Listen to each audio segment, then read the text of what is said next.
आज हम पढ़ने वाले हैं सर्कुलेशन ऑफ ब्लड। तो चलिए आइए वीडियो को शुरू करते हैं।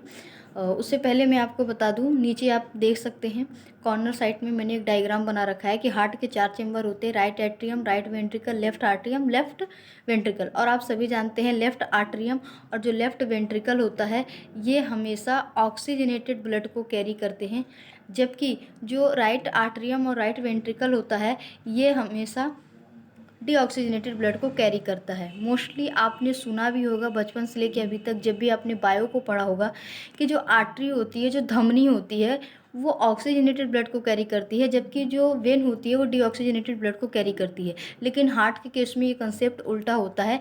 हमेशा जो पल्मोनरी आर्टरी होती है ये डीऑक्सीजनेटेड ब्लड को कैरी करती है, और जबकि जो वेन होती है ये ऑक्सीजनेटेड ब्लड को कैरी करती है। आखिर ऐसा क्यों है, इसके पीछे का रीज़न क्या है, आइए कंसेप्ट को समझते हैं।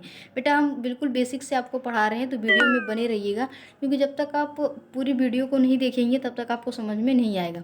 तो चलिए आइए मैं आपको बताती हूँ। ऐसा इसलिए होता है कि जो हमारा पल्मोनरी आर्टरी है वो तो ले जाना चाहिए उसे ऑक्सीजनेटेड ब्लड, लेकिन हार्ट के केस में डीऑक्सीजनेटेड ब्लड लेके जाती है। क्यों? क्योंकि मैंने आपको बताया कि राइट आर्टरियम और जो राइट वेंट्रिकल है ये डीऑक्सीजनेटेड ब्लड को कैरी करता है, और जो हमारी पल्मोनरी आर्टरी है वो इधर ही से निकलती है जो कि लंग्स की तरफ से जाती है, इसलिए ये भी डीऑक्सीजनेटेड ब्लड को कैरी करती है।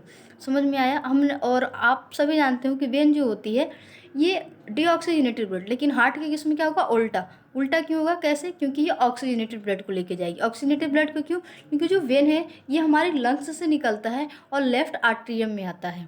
हमें उम्मीद है कि आपको ये चीज़ें समझ में आ गई होगी। तो चलिए आइए हम फिर से दोबारा से एक बार हम समझते हैं और जानते हैं कि सर्कुलेशन ऑफ ब्लड क्या है और किस तरीके से सर्कुलेशन ऑफ ब्लड होता है हमारी बॉडी के अंदर। एक एक कंसेप्ट को समझेंगे, वीडियो में बने रहिएगा। आप यहाँ पर देखिएगा, हमने यहाँ पर बॉडी टिश्यू को दर्शाया है, ऊपर लंग्स है। सबसे पहले लंग्स से शुरू करते हैं। लंग्स से हमारी निकलेगी पल्मोनरी वेन। ये पल्मोनरी वेन जाएगी लेफ्ट आर्ट्रियम में। कैसे? मैंने अभी नीचे ही डायग्राम आपको बनाया था। लेफ्ट आर्ट्रियम में और लेफ्ट वेंट्रिकल के बीच में एक वाल्व पाया जाता है जिसको बाइकस्पिड वाल्व आप लिख लीजिएगा, इसको मिट्रल वाल्व के नाम से भी जानते हैं। और उसके बाद ये चला जाएगा लेफ्ट वेंट्रिकल में वाल्व के थ्रू। उसके बाद लेफ्ट वेंट्रिकल से अपनी निकलती है आयोटा। ठीक है, आयोटा में एक वाल्व पाया जाता है जो आयोटिक सेमिन्यूलर वाल्व होता है। आयोटा से हमारी बॉडी की तरफ सप्लाई हो जाएगा। ये जितनी भी प्रोसेस चल रही है ये लेफ्ट आर्ट्रियम और लेफ्ट वेंट्रिकल के बीच में चल रहा है। मैंने अभी पहले ही आपको रिमेनिंग बताया था बेटा, इससे पहले ही, कि जो लेफ्ट आर्ट्रियम लेफ्ट वेंट्रिकल होता है ये ऑक्सीजनेटेड ब्लड को कैरी करता है। चलिए आइए, अब हमारी बॉडी ने क्या किया, जितने भी ऑक्सीजनेटेड ब्लड थे इन सबको ले लिया। अब बचा क्या? कार्बन डाइऑक्साइड, यानी कि डीऑक्सीजनेटेड ब्लड। अब ये ब्लड डीऑक्सीजनेटेड ब्लड क्या होगी बेटा? Vena cava. हमारी बॉडी में 2 वेना केवा पाई जाती है, एक होती है सुपीरियर वेना केवा और दूसरी पाई जाती है इन्फीरियर वेना केवा।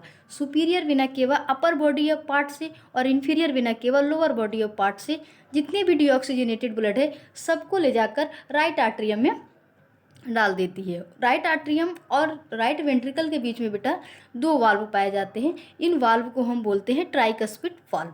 इस वाल्व के थ्रू पास होते हुए ब्लड चली जाती है राइट वेंट्रिकल से। और मैंने अभी आपको बताया था कि आर्टरी क्यों डीऑक्सीजनेटेड ब्लड लेके जाती है, क्योंकि राइट वेंट्रिकल में अब सारे डीऑक्सीजनेटेड ब्लड आ चुके हैं हमारे अपर बॉडी पार्ट और लोअर बॉडी पार्ट के थ्रू, जहाँ से हमारी क्या निकलती है बेटा? Pulmonary artery.